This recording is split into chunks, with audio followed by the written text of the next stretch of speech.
बिहार का गौरव, बिहार का संग्रहालय। इसका डिजाइन का लक्ष्य निम्नलिखित कारकों का सृजन करना था। पहली बात, विस्तार के रूप में संग्रहालय, एक ऐसा संग्रहालय जो बिहार के इतिहास के विभिन्न स्तरों को प्रतिबिंबित करता हो। दूसरी बात, यात्रा के रूप में संग्रहालय, एक ऐसा संग्रहालय हो जो स्मृतियों तथा बिहार क्षेत्र के महाकाव्यात्मक गुंजाइश को प्रतिबिंबित करता हो। तीसरी बात, ज्ञान परिदृश्य के रूप में संग्रहालय, एक ऐसा संग्रहालय जो बिहार की शैक्षणिक आवश्यकता को प्रतिबिंबित करता हो। तीसरी बात, प्रतीक के रूप में संग्रहालय, एक ऐसा संग्रहालय जो भारत के अतीत को भविष्य के दोनों को प्रतिबिंबित करता हो। तो आइए ये देखिए, ये है मौर्य काल की और मुगल काल की बहुत सारी सजावट की सामान, जो कि एक छोटा सा दुकान बना के वहाँ पे रखा हुआ है। अब आइए आपको हम दिखाते हैं जो बच्चों के लिए बनाया गया है म्यूज़ियम में, जो हर संडे को बहुत ज़्यादा भीड़ लग जाती है। देखिए यहाँ पे कितनी भीड़ लगी हुई है। सब लोग इस म्यूज़ियम का देखने के लिए आते हैं, इसका आनंद उठाने के लिए आते हैं। देखिए ये ऊपर की तरफ को दिखाई देंगे पंछी के बहुत बड़े बड़े अंडे दिखाई देंगे। ये गुफा है और इस गुफा में हम आपको लिए चलते हैं। चलिए दिखाते हैं इसमें ऐसा क्या चीज़ है तो हर लोग उसमें जा रहे हैं देखने के लिए। मैं भी सोची कि चलो हम भी देखते हैं और साथ साथ आपको भी दिखाते हैं।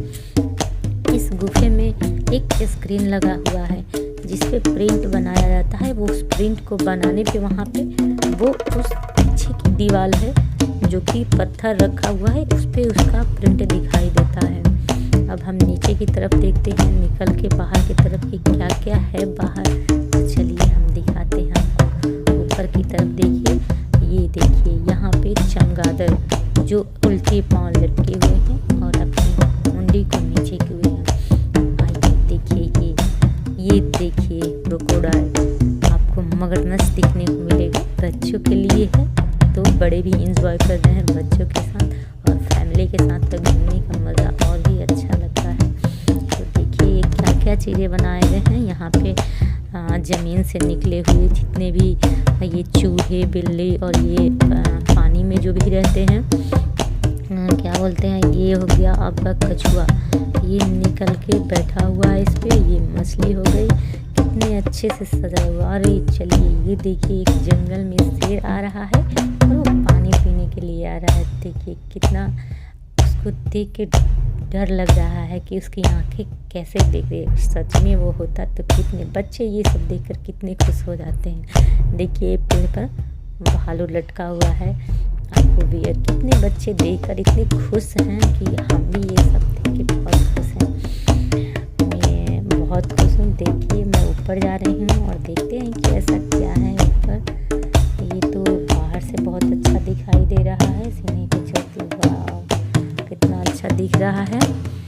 देखते हैं, चलिए आपको दिखाते हैं हम। इसके ऊपर देखिए पंछी है बड़ी बड़ी पैरों वाले, और ये देखिए ऊपर से ये उड़ भी रहे हैं। बहुत सारे लाइट का व्यवस्था है, रात में भी बहुत अच्छा दिखता है, लेकिन हम दिन में आए हैं, रात में तो नहीं आए हैं। और ये दरियाई घोड़ा ऊपर से देखिए, ऊपर से कैसा नज़ारा दिखता है। देखने में बहुत मज़ा आ रहा है। मैं तो बहुत खुश हूँ। और ये देखिए ये महल है, महल के अंदर ये देखिए स्क्रीन लगा हुआ है।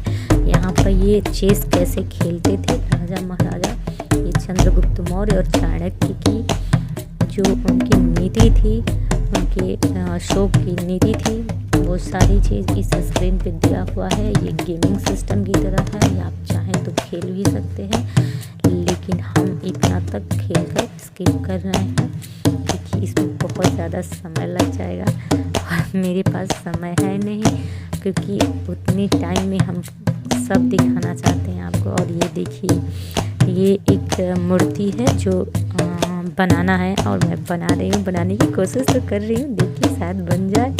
हाँ लग तो रहा है कि बन गया। वाह, तो चलिए मेरा बन गया, मेरी कोशिश सफल हुई। मैं जल्दी में बना रही थी और ये बन गई। हाँ बिल्कुल थोड़ा सा बचा है, लेकिन क्या करें, ये थोड़ा मीठा फुल्टा हो रहा है, लेकिन बन गई। चलो अब हम चलते हैं। पहले के जो राजा महाराजा लोग बैठते थे सिंहासन पे, वाह क्या शान होंगे उनके ना, जो चंद्रगुप्त मौर्य, अशोक, क्योंकि यहाँ से ही हमारे देश में ही नहीं, देश के बाहर भी राज्य किया जा रहा था। पटना वर्तमान के बारे में यदि जानना है तो इतिहास के पन्नों में झांकना होगा। यदि खासकर बिहार के इतिहास के बारे में जानकारी लेनी है तो पटना म्यूजियम से अच्छा कोई स्थान नहीं है। यहाँ एक छत के नीचे बिहार की समृद्धि विरासत की झलक देखने को मिल जाएगी। पटना संग्रहालय का इतिहास। सन 1912 से पूर्व बिहार, बंगाल और उड़ीसा तीनों एक थे। बंगाल प्रेसिडेंसी के नाम से जाना जाता था। इस क्षेत्र में सिर्फ एक संग्रहालय हुआ करता था जिसको इंडियन म्यूजियम के नाम से जाना जाता था। इस क्षेत्र में जितने भी पुरावशेष प्राप्त होते थे इन्हें इसी संग्रहालय में रखा जाता था। पटना संग्रहालय 1917 में स्थापित हुआ। इसको बनाने का प्रस्ताव डॉक्टर सच्चिदानंद सिन्हा द्वारा दिया गया था। उस समय lieutenant governor general sir Edward Gait ने पटना उच्च न्यायालय के उत्तरी उपांग में संग्रहालय को प्रदर्शित किया, पर समय के साथ साथ वह स्थान इसके लिए छोटा होता गया। 1928 में दिसंबर माह के एक अलग भवन बनकर शुरू हुआ। बंगाल मुगल शैली इंडो सार्वसैनिक से बना है। इसके स्वरूप की कल्पना राय बहादुर विष्णु द्वारा की गई थी। 6 मार्च 1929 को नवनिर्मित भवन संग्रहालय सौंप दिया गया। 7 मार्च 1929 को यह संग्रहालय आम लोगों के लिए खोल दिया गया। उस समय यहाँ क्या है, इस समय यहाँ क्या है खास? वर्तमान समय में पटना संग्रहालय में कुल 17 दीर्घाओं में पुरावशेष कलाकृतियों को प्रदर्शित किया गया है। भिन्न भिन्न प्राकृतिक होने के कारण अलग अलग दीर्घाओं में प्रदर्शित किया गया। तो चलिए हम आगे चलते हैं और शेर शाह सूरी का हम फरमान दिखाते हैं। ये शेर शाह सूरी कौन था, चलिए इसके बारे में थोड़ा सा हम जानते हैं। भारत में जन्मे पठान थे जिन्होंने हुमायूं को 1540 में हराकर उत्तर भारत में सूरी साम्राज्य स्थापित किया था। सन 1539 में शेर शाह को चौसा की लड़ाई में हुमायूं का सामना करना पड़ा, जिसे शेर शाह ने जीत लिया 1540 में ईस्वी में। माना जाता है कि किस्मत शेर शाह का थोड़ा सा और साथ देती तो हिंदुस्तान का इतिहास कुछ और ही होता। तो हम इसके बारे में बहुत ज़्यादा नहीं बता सकते हैं, हम अलग अलग हर चीज़ का स्टोरी बनाएंगे। मैं बस थोड़ा थोड़ा करके अलग अलग चीज़ों का मैं आपके इस बारे में समझा दे रही हूँ और थोड़ा थोड़ा बता दे रही हूँ। तो चलिए हम आगे देखते हैं कि जो भारत में सिक्के बने वो कैसे कैसे बने, और हर हिस्ट्री में हर साम्राज्य में एक सिक्के बनते गए। तो हम पहले हुमायूं में एक सिक्का था गोल्ड का, सोने का सिक्का, जो हम आज दिखा रहे हैं आपको। ये सारे जितने भी एक एक करके शासक बने उन सब की ये सिक्के हैं। तो आप देख सकते हैं सबका नाम लिखा हुआ, हुमायूं का, अकबर का, शेर शाह सूरी का, औरंगजेब का, जितने भी शाहजहां, सब लोगों का सिक्के का नाम दिया हुआ है। और अभी आगामी जो अभी चल रहे हैं सिक्के उसका भी दिया हुआ है। तो आप देख सकते हैं कि हम ये पहले की जितने भी तांबे, सोने, चांदी के सिक्के हैं ये सारे हमारी हिस्ट्री के मौर्य काल के, मुगल काल के ये सारे सिक्के हैं।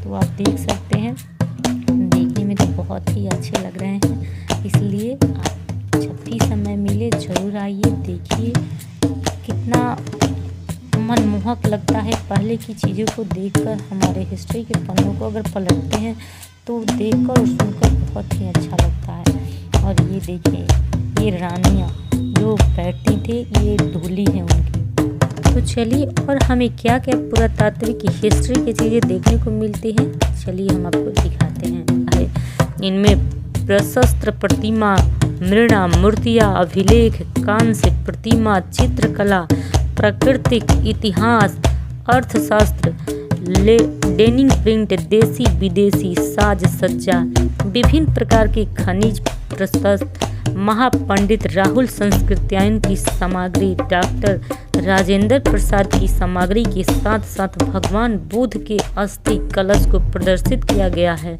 यहाँ लगभग 80,000 पुरावशेष एवं कलाकृतियों का संग्रह है। यहाँ रखे पुरावशेषों का मात्र 10% प्रदर्शित है। शेष को रोटेशन पर प्रदर्शित किया जाता है। इसकी खासियत है कि मुगल काल में जो डिज़ाइन बनी उसमें कोई बदलाव अभी तक नहीं हुआ है, जो खुदाई में एक इतिहास है। इसके साथ ही यहाँ देखने को बहुत कुछ है और हर नागरिक का यह धर्म है कि अपनी धरोहर का ध्यान रखे। पाणिनि संस्कृत भाषा के सबसे बड़े व्याकरण हुए। इनका जन्म तत्कालिक उत्तर पश्चिम भारत के गांधार में हुआ था। इनके व्याकरण का नाम अष्टाध्यायी है, जिसमें 8 अध्याय और लगभग 4 सहस्र सूत्र है। संस्कृत भाषा को व्याकरण समस्त रूप में देने में पाणिनि का योगदान अतुलनीय माना जाता है। तो फ्रेंड्स, पटना म्यूजियम कैसा लगा कमेंट करके ज़रूर बताएं और लाइक और सब्सक्राइब और शेयर करना तो बिल्कुल ना भूलें। मिलते हैं हम अगले वीडियो में, तब तक आप खुश रहिए, मुस्कुराइए। जय हिंद।